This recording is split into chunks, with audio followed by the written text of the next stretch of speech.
Once upon a time there was a young man who hated Valentine's Day.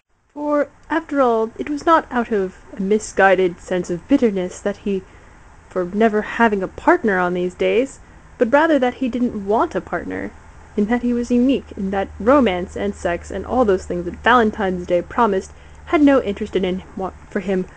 This attitude tended to set him apart from his heteronormative peers, and he had become tired of being mocked for being so different from others. Even his friends, normally considerate of his feelings, would always make sure to leave him alone and never include him in anything on Valentine's, and that made him very sad.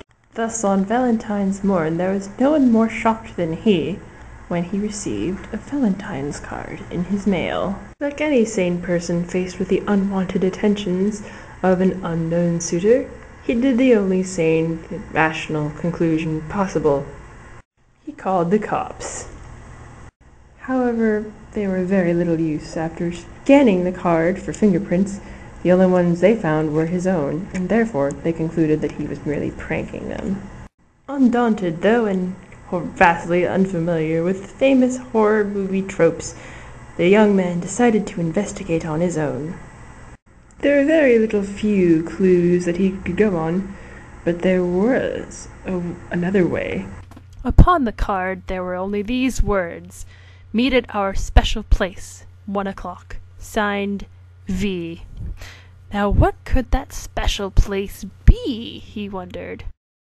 After much personal introspection, the young man decided on this place, a tree that he rather liked, and waited to see if anything would happen. When suddenly...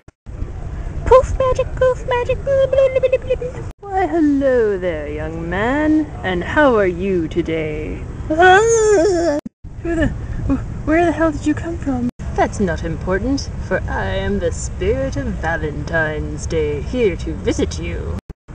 What? What? What? Young man, I can be anything you want me to be. I'm Valentine's Day, the secrets of your heart. I don't know if you're my type, really. I'm sorry, but your daddy John Jules begs to differ.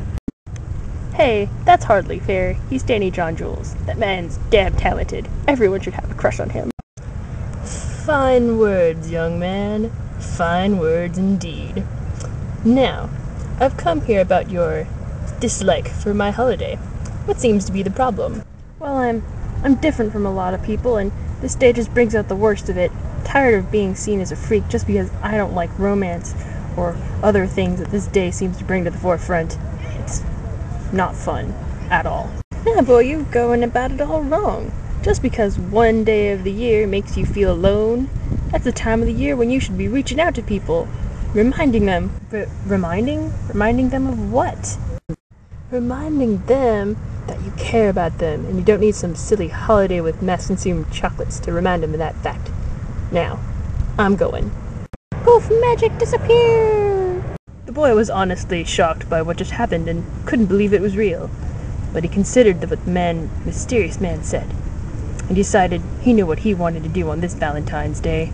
I love you, little bro. Why, sexy cooties!